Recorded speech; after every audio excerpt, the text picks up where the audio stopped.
Peace everybody, this video is the continuation of the video I've uploaded in the last couple of days. Enjoy.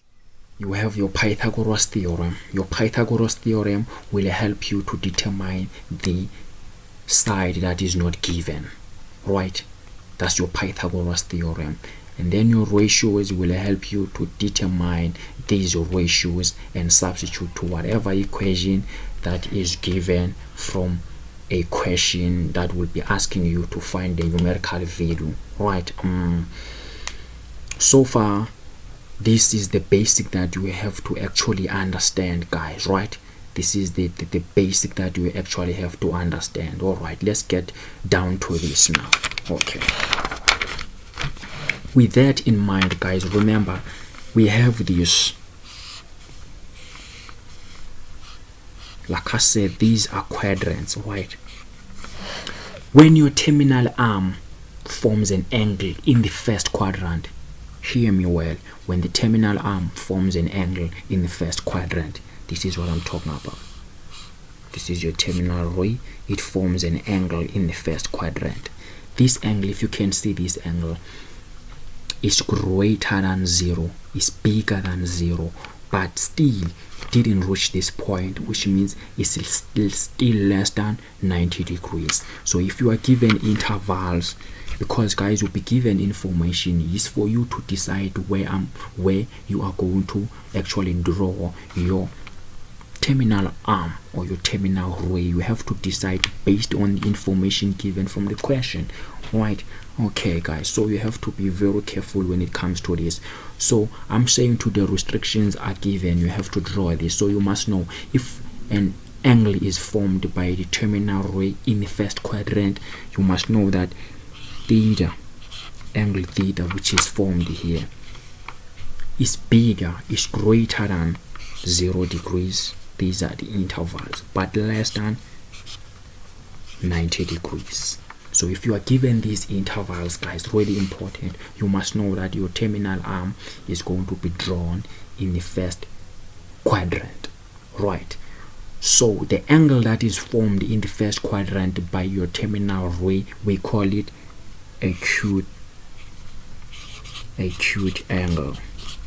Acute angle, guys, an angle that is formed by the terminal arm in the first quadrant, or you can simply say it's an angle that is greater than 180 degrees, but that is greater than 0 degrees rather, but less than 90 degrees. I repeat, just in case somebody might have missed it, I'm saying it's an angle that is greater than 0 degrees but less than 90 degrees. You hear me?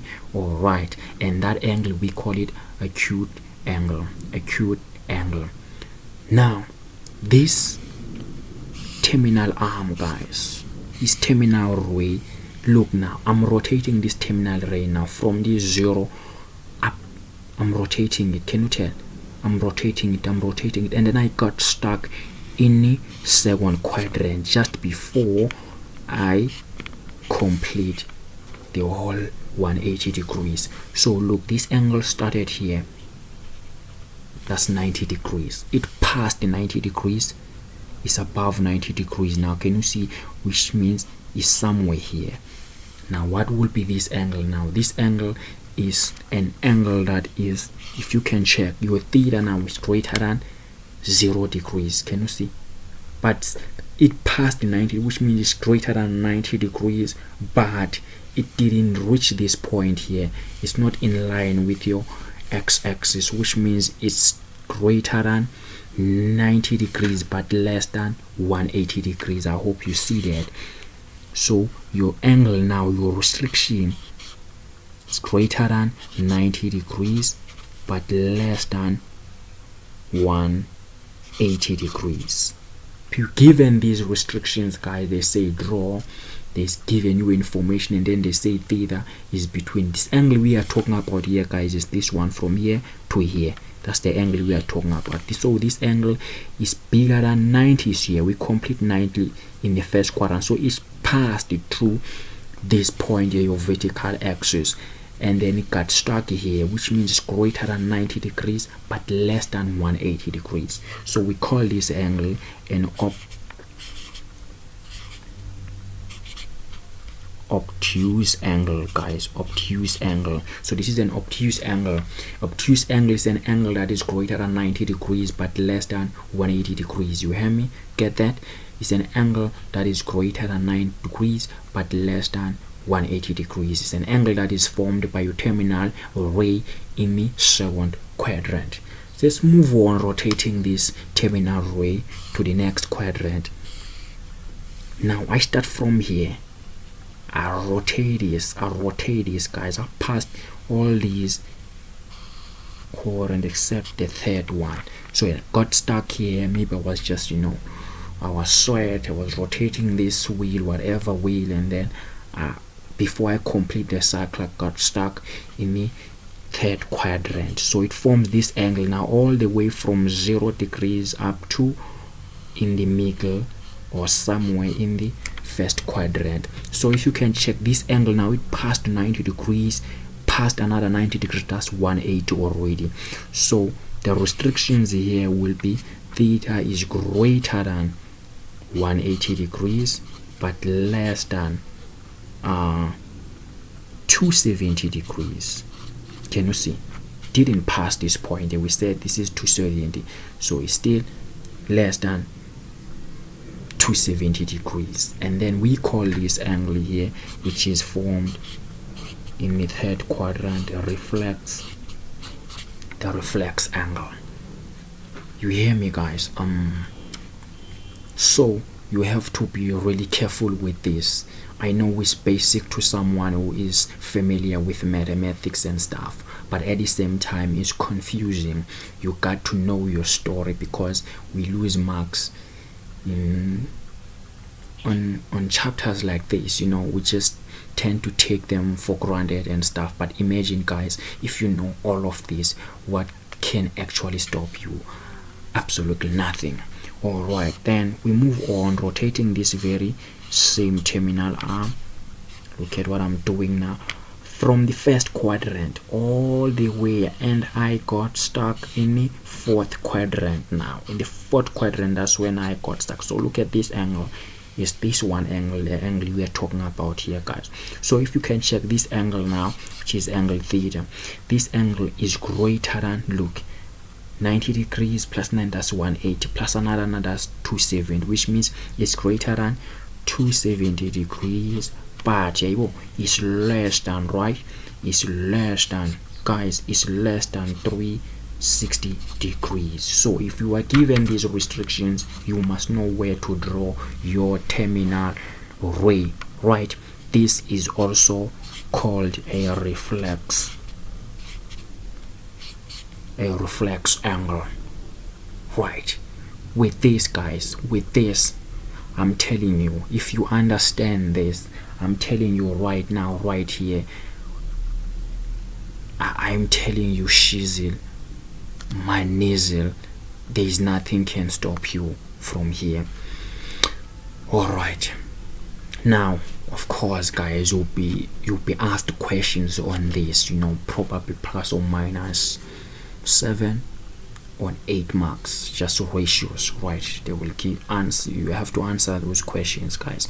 Just with this information, there is nothing can absolutely confuse you. All right, let's move on. Okay, this is all mathematics, guys. You just have to understand the basic. If you don't respect the basic, I am so sorry, man. There is nothing I can actually do to help you. But all right, as you also know, guys, that I'm not saying I'm perfect in mathematics. I still have some gaps in my information or knowledge of mathematics, so yeah, my stirring and meanderings are still there, but I can assure you I know what is important. Okay, so then we move on to the next thing. So guys, with these restrictions here, you'll be given a question, right? Say for example, maybe they will say find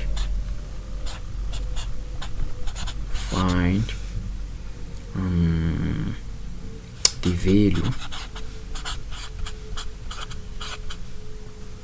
of tan theta multiplied by sine theta, right? If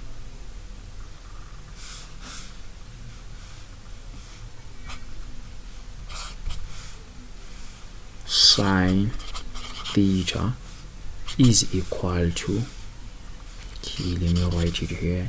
If sine theta is equal to, say for example, sine theta is equal to 3/5. Let me say negative 3/5. Right, guys?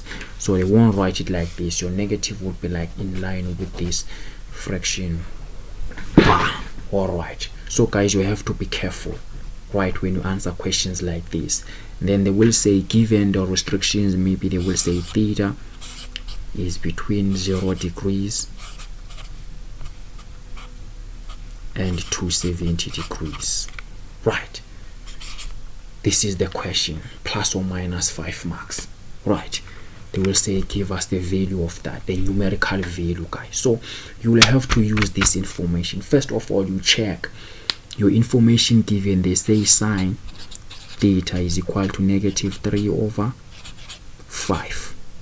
The first question you have to ask yourself, or you have to check before you can actually ask yourself any question, you have to check your information. Your information is given. They say sine theta is equal to negative, guys, take note, really important, negative 3/5. Your negative, guy, always belong to your numerator. When you have a negative fraction, your negative sign belong to your numerator, which means here you go back to your SOHCAHTOA, right? Your SOHCAHTOA says sine is opposite over hypotenuse is y over r, right? Remember, your sine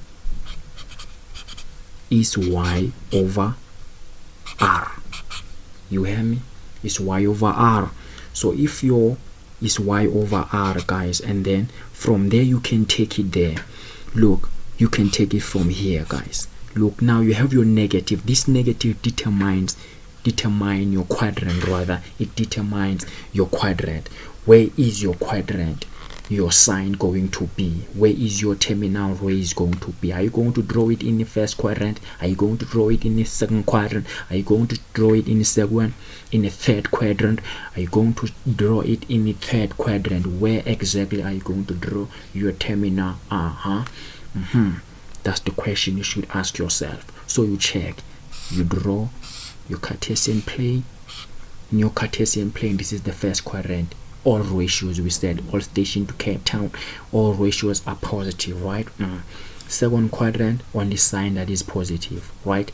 Which means you can't draw it here, not here, right?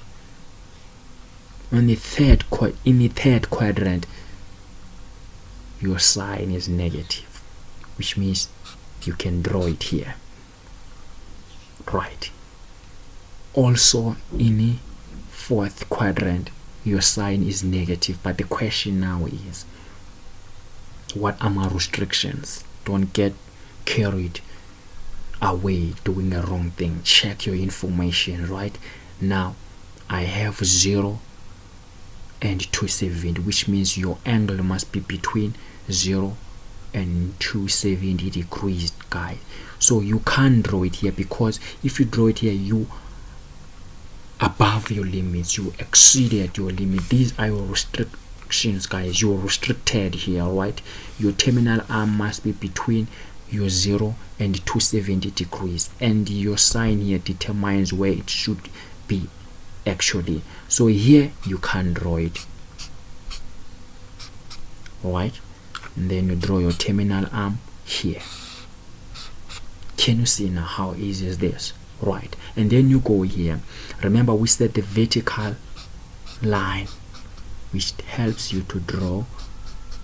Always when you construct your right angle triangle, draw your perpendicular height onto the x-axis. So you have your y side here, check, and then you have your r always here.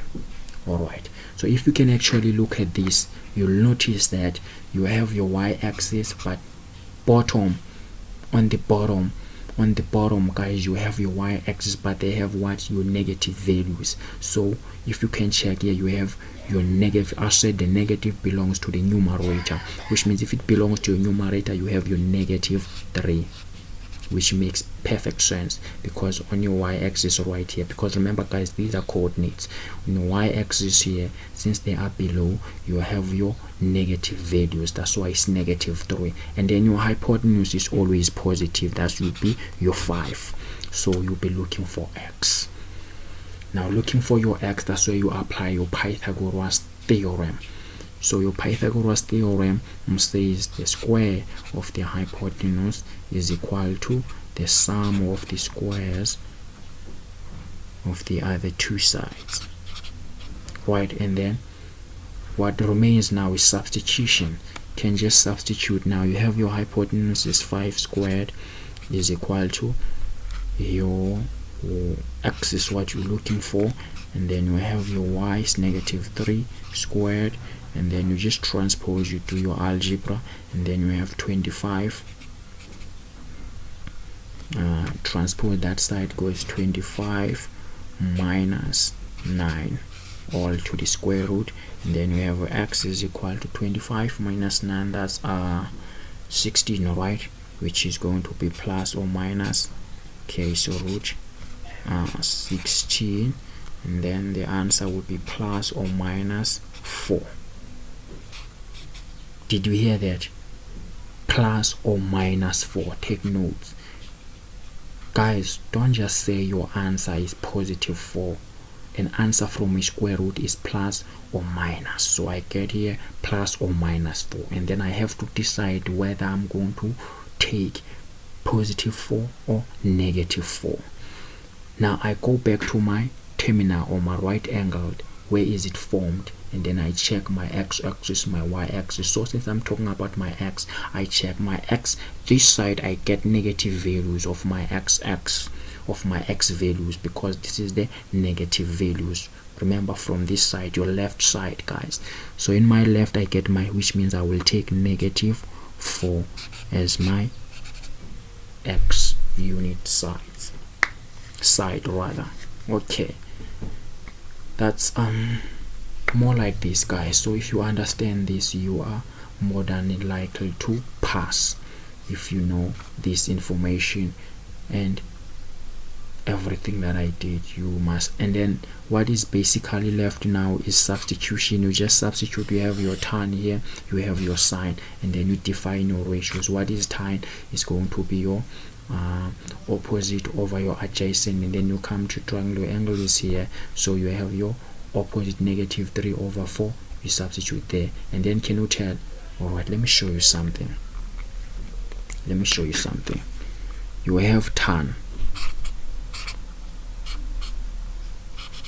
You have tan theta. Tan theta, guys, we're defining it using this right angle triangle. Tan theta is going to be opposite over adjacent. What is my opposite? Is -3.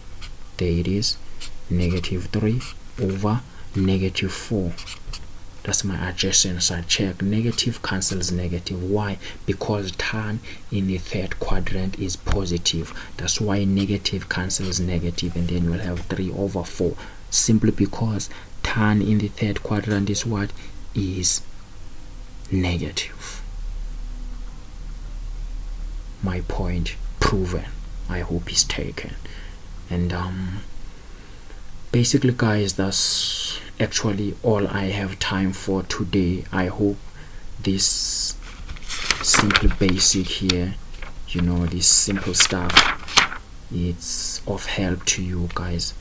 I hope it's of help, and I hope you guys will use this as your reference or whatever, or your homework. You just, when you are bored at home, you just look at it. You just, you know, if is there anything that I have done wrong, you can correct me, right? Anyone can correct me.